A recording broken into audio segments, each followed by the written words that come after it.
फिर से आपका स्वागत है BW वाला राकेश यूट्यूब चैनल पर। यहाँ हम आपको वन शॉट सीरीज पढ़ा रहे थे, बट 17 तारीख को जो क्लास नहीं हो पाई उसे हम आगे पोस्टपोन कर दिए। वो और किसी दिन हो जाएगी, रविवार के दिन हम कर देंगे, क्योंकि मेरी तबीयत अचानक बिगड़ गई थी, इसलिए नहीं हो पाई थी गाइस। Student sorry.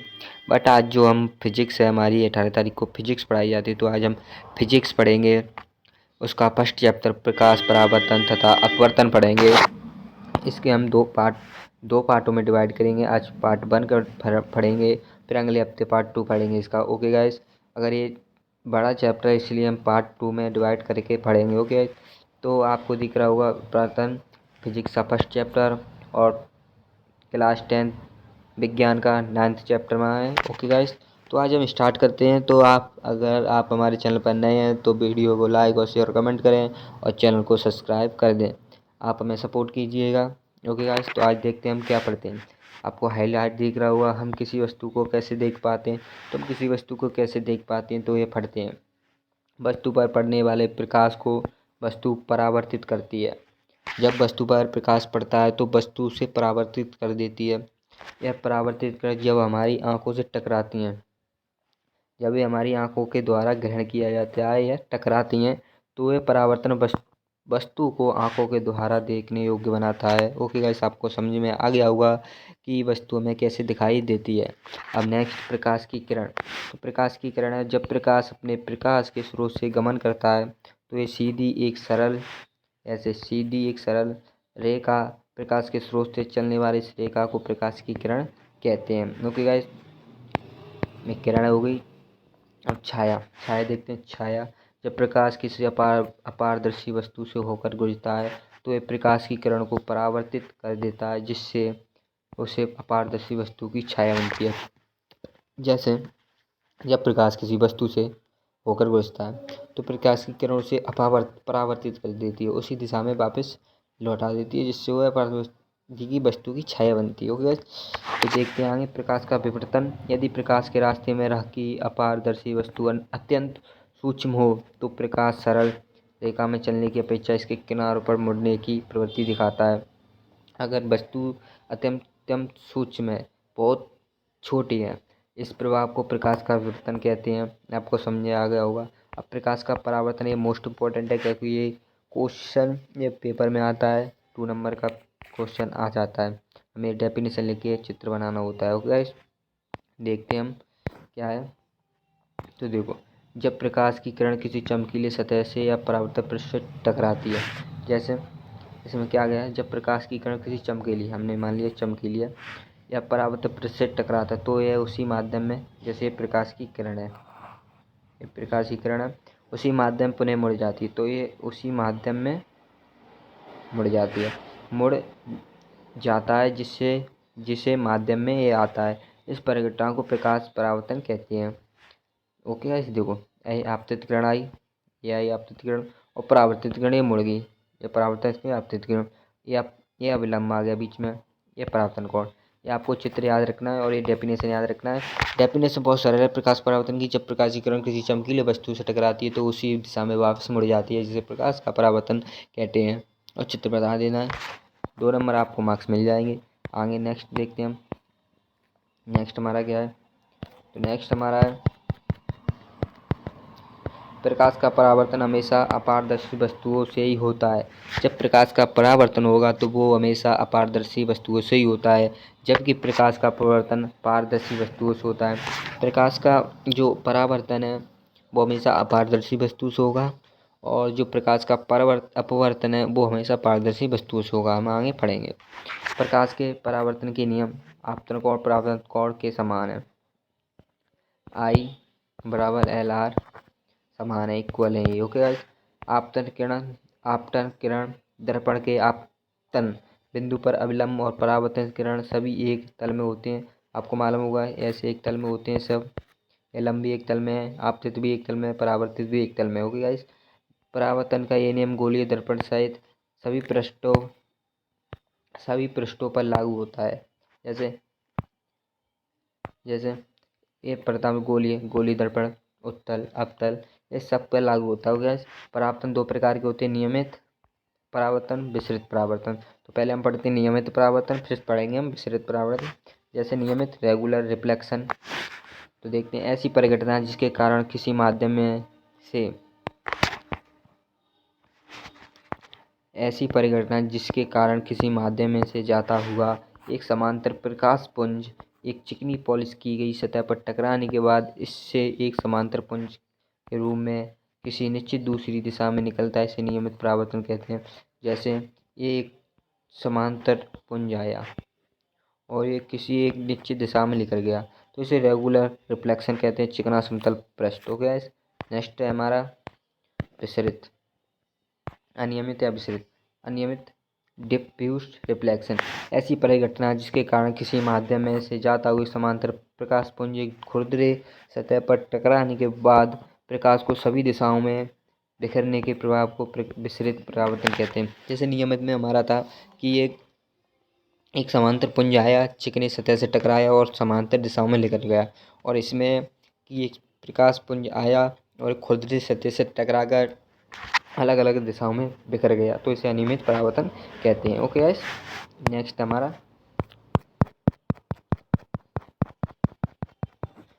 हमारा अंतर है। जैसे अंतर, चिकनी सतह से होने वाले परावर्तन को नियमित परावर्तन कहते हैं, खुरदरी सतह से होने वाले परावर्तन को विसरित परावर्तन कहते हैं। सभी परावर्तन किरण एक दूसरे के समांतर होती हैं, इसमें सभी परावर्तन किरण एक दूसरे के समांतर नहीं होती हैं। परावर्तन किरण एक दिशा में होती हैं और इसमें परावर्तन किरण एक दिशा में नहीं होती हैं। ये आपको अपोजिट लिखना है, आपको 3 अंतर लिख देने हैं। 2 नंबर में आए तो 2 अंतर लिख देने हैं, 3 नंबर में आए तो 3 अंतर लिख देने। ओके, इस आपको एग्जामिनर हंसते हंसते 2-3 नंबर दे जाएगा। ओके, बहुत इंपॉर्टेंट है नोट। सामान्यतः कांच अथवा पारदर्शी पदार्थ के पीछे वाले भाग पर परावर्तक आवरण चांदी अथवा एल्यूमीनियम की परत लगाकर उन्हें दर्पण या परावर्तक पृष्ठ की तरह उपयोग में लिया जाता है। आपने देखा होगा कि शीशा देखते हैं हम, तो उसके पीछे क्या लगा होता है? एल्यूमिनियम लगा होता है, एल्यूमिनियम की परत लगी होती है या चांदी की परत लगी होती है। चांदी की लगी नहीं होगी क्योंकि एल्यूमिनियम की लगी रहती है। देखते हैं परावर्तन के नियम, लॉ ऑफ रिफ्लेक्शन देखते हैं। ये मैंने पढ़ाया आपको, ये मैंने पढ़ाया, परावर्तन के नियम आपको पढ़ाया है। तो देखते हैं ये चित्र है। जैसे प्रथम नियम हमारा आपतित परावर्तित किरण, वो तीनों एक ही तल में होती हैं। जैसे आपतित किरण ये परावर्तित ये रहा, अविलंब ये रहा, ये तीनों एक ही तल में स्थित है ना, आप देख सकते हो। अब द्वितीय नियम, आपतन कोण परावर्तन कोण का मान सदैव बराबर होता है। जैसे आपतन कोण परावर्तन कोण इधर भी समान है, इधर भी समान है, तो कोण एल आई बराबर कोण एल आर। ओके, अब आगे देखते हैं आपतन कोण। तो आपतन कोण आपतित किरण व अविलंब के मध्य बनने वाला कोण। जैसे ये आपतित किरण और परावर्तित किरण के अविलंब के मध्य बनने वाला कोण। ओके, आगे परावर्तन कोण, परावर्तित किरण व अविलंब के मध्य बनने वाला कोण को हम परावर्तन कोण कहते हैं। ओके, समतल दर्पण में प्रतिबिंब, समतल दर्पण द्वारा बना प्रतिबिंब की निम्न विशेषताएं होती हैं। जैसे समतल दर्पण से जो प्रतिबिंब बनता है उसकी निम्न विशेषता होती है, बहुत विशेषता होती हैं। तो देखते हैं फर्स्ट हमारी वस्तु और प्रतिबिंब की दूरी दर्पण से सदैव बराबर होगी। और सेकंड है प्रतिबिंब सीधा और आभासी होता है। जो समतल में बनता है वो प्रतिबिंब सीधा और आभासी होगा हमेशा, इसको प्रक्षेपण नहीं किया जा सकता। जो समतल दर्पण में प्रतिबिंब होता है उसे प्रक्षेपण नहीं किया जा सकता। आकार में प्रतिबिंब वस्तु के आकार का ही होगा, मोस्ट इम्पोर्टेंट बात हो जाती है। ओके, ये मोस्ट इम्पोर्टेंट हो जाती है बात। आगे देखते हैं पार्श्व परावर्तन। जैसे प्रतिबिंब में वस्तु की दिशा परिवर्तन के पश्चात परिवर्तन कहते हैं। इसमें वस्तु का दायां भाग प्रतिबिंब में बायां भाग दिखाई देता है तथा उसका बायां भाग दायां भाग दिखाई देता है। जैसे आपको समझ में आ गया होगा। उदाहरण, यदि एक कागज पे लिखकर समतल दर्पण की ओर करते हैं, हमें दर्पण में दिखाई देता है, इससे पार्ट्स पीछे दिखाई देता होगा, हमें दर्पण में इसके पीछे दिखाई देगा। जैसे स्टूडेंट हो, ऐसे यहाँ पर ये परावर्तन कहते हैं। जैसे परावर्तन यहाँ पर समतल दर्पण, हमने यहाँ पी लिखा तो हमें क्या दिखेगा? क्यू दिखेगा। ये इसका जस्ट अपोजिट दिखता है समतल में। ओके, तो दर्पण पढ़ते हैं। ये एक चमकीला और अधिक पॉलिश किया हुआ परावर्तक पृष्ठ होता है जो अपने सामने रखी वस्तु का प्रतिबिंब बनाता है। दर्पण दो प्रकार का होता है, समतल दर्पण ये पढ़ते हैं, इसका परावर्तक पृष्ठ सीधा व सपाट होता है। परिभाषा, ऐसे दर्पण जिनका परावर्तक पृष्ठ समतल हो समतल दर्पण कहलाते हैं। ओके गाइस, अब समतल दर्पण का उपयोग पढ़ते हैं हम। इसका यूज क्या होता है, तो इसका उपयोग घरों में चेहरा देखने के लिए किया जाता है, सैलून तथा ब्यूटी पार्लर में आदि में किया जाता है। समतल दर्पण द्वारा बने प्रतिबिंब की प्रतिकृति इसके द्वारा बना प्रतिबिंब आभासी और सीधा होता है। जैसे हम बाल कटवाने जाते हैं तो हमने देखा होगा, हम अपने समान सीधा देखते हैं, तथा प्रतिबिंब दर्पण के पीछे उतनी दूरी पर बनता है जितनी दूरी पर बिंब दर्पण के सामने रखा है। अब आगे देखते हैं गोलीय दर्पण।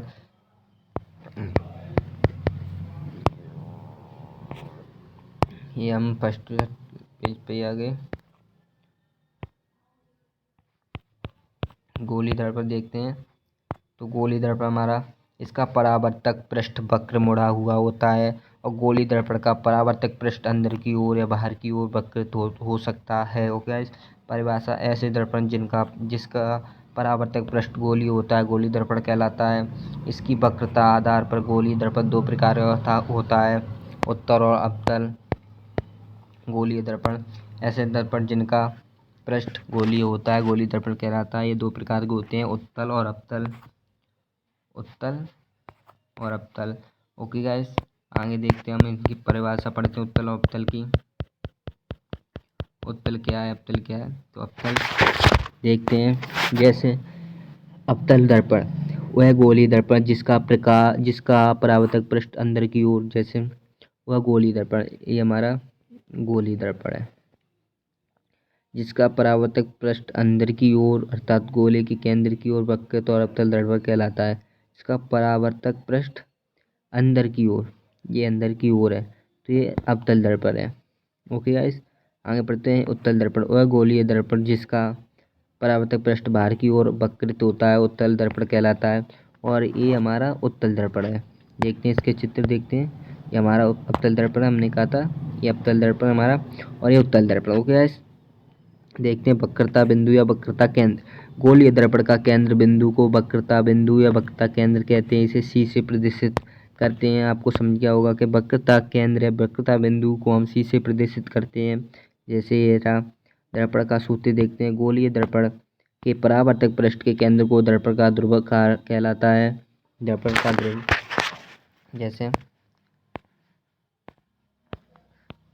जैसे हमारा ये परावर्तक केंद्र का पृष्ठ है, ये केंद्र है, तो इसे हम दर्पण का ध्रुव कहते हैं। ओके गाइस, इसे पी से प्रदर्शित करते हैं। वक्रता त्रिज्या देखते हैं, तो वक्रता त्रिज्या हमारी कहती है गोलीय दर्पण के परावर्तक पृष्ठ का केंद्र ध्रुव गोलीय दर्पण का केंद्र वक्रता केंद्र के बीच की दूरी को वक्रता त्रिज्या कहा जाता है। मैं आशा करता हूँ स्टूडेंट आपके समझ में आ रहा होगा। अगर आपके समझ में आ रहा है तो चैनल को सब्सक्राइब कर दें और वीडियो को लाइक और शेयर और ज़रूर करें, अपने दोस्तों के साथ शेयर करें, क्योंकि वो 2025 के लिए मोस्ट इम्पोर्टेंट चैप्टर है। आगे देखते हैं हम, आगे हमारा है फोर्थ। तो फोर्थ में देखते हैं मुख्य अक्ष। गोलीय दर्पण के परावर्तक पृष्ठ का केंद्र पी और गोलीय दर्पण का केंद्र सी को मिलाने वाला काल्पनिक रेखा मुख्य अक्ष हमारा कहलाता है। जैसे मुख्य अक्ष पी सी वक्रता केंद्र, ओके, मिलाने वाली रेखा को हम क्या कहते हैं, मुख्य अक्ष कहते हैं। आगे देखते हैं हमारा मुख्य फोकस। फोकस बिंदु, जब प्रकाश की किरण मुख्य अक्ष के समांतर होती है तो दर्पण से परावर्तन के बाद मुख्य अक्ष के जिस बिंदु से गुजरती है उसे मुख्य फोकस बिंदु कहा जाता है। इसे एफ से प्रदर्शित करते हैं। जैसे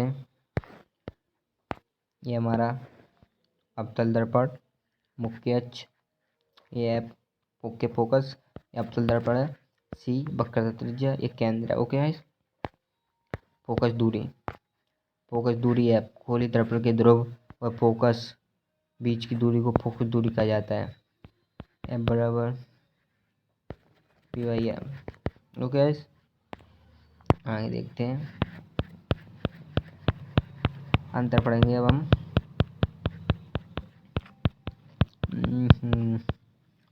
जैसे